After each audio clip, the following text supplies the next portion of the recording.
चली आई भैया, यही नमी के दिन में एगो भक्त माई के बखान करता।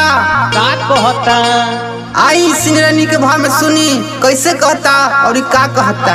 का कहता हो? चढ़ते कुआरवा माई दार बरहवा, सब देवता लो भिया बेला। जय हो माई जय हो।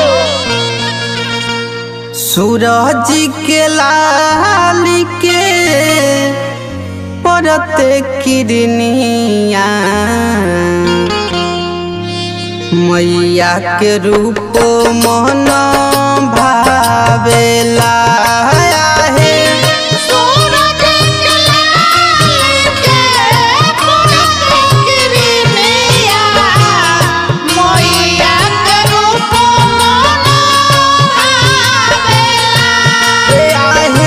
सूरज के लाली के परत किरनिया, मैया के रूप मन भावेला।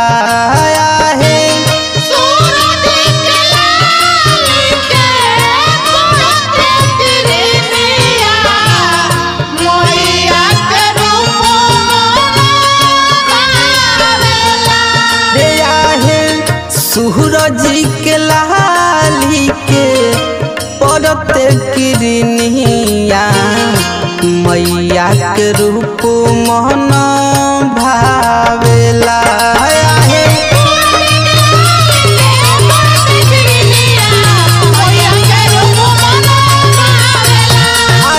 सूरज के लाली के परत किरनिया, मैया के रूप मन भावेला।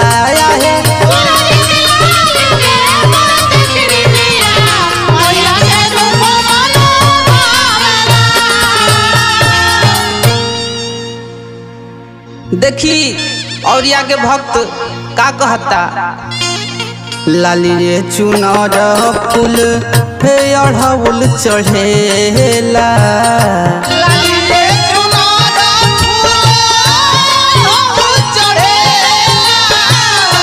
देव धर्म से सभे पूजन करेला।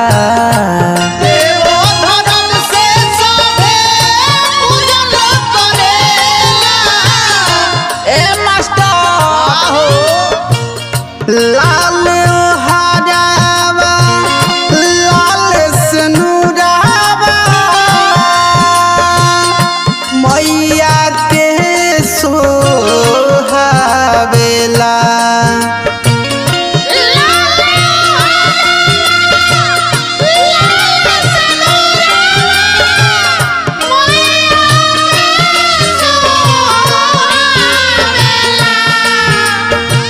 लाल हरावा लाल सनुरावा, मैया के सोहावेला।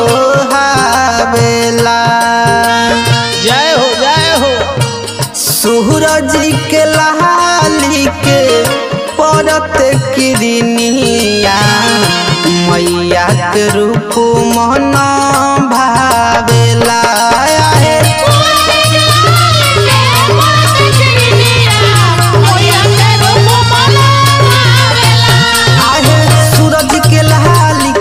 परत किरनिया, मैया के रूप मन भावेला।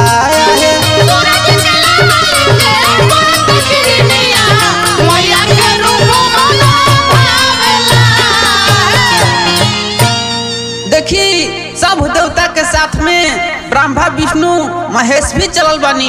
अब भक्त कहता कोनो भाव में कहता है भैया। ब्रह्मा साथे आवेले विष्णु महेश जी,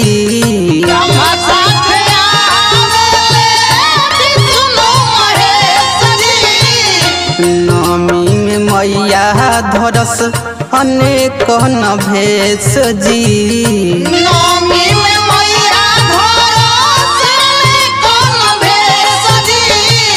ब्रह्म साथ आवे ब्रह्म साथ आवे ब्रह्म साथ आवेले विष्णु महेश जी।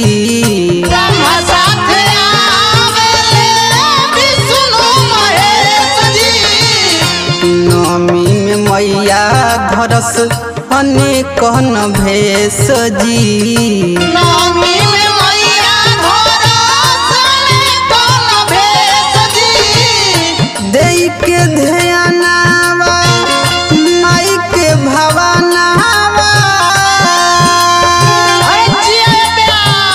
विष्णु बिहारी भजन गावेला।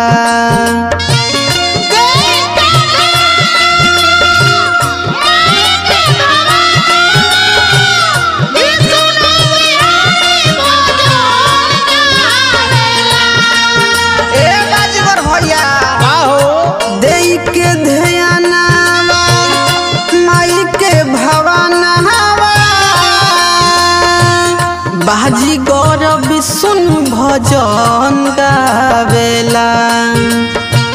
सूरज के लाली के परत किरनिया मैया के रूप मन भावेला।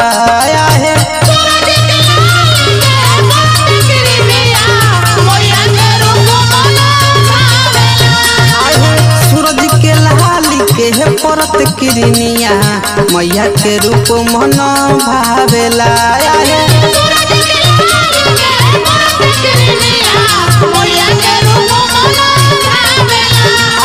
सूरज के लाली के परत किरनिया मैया के रूप मन भावेला।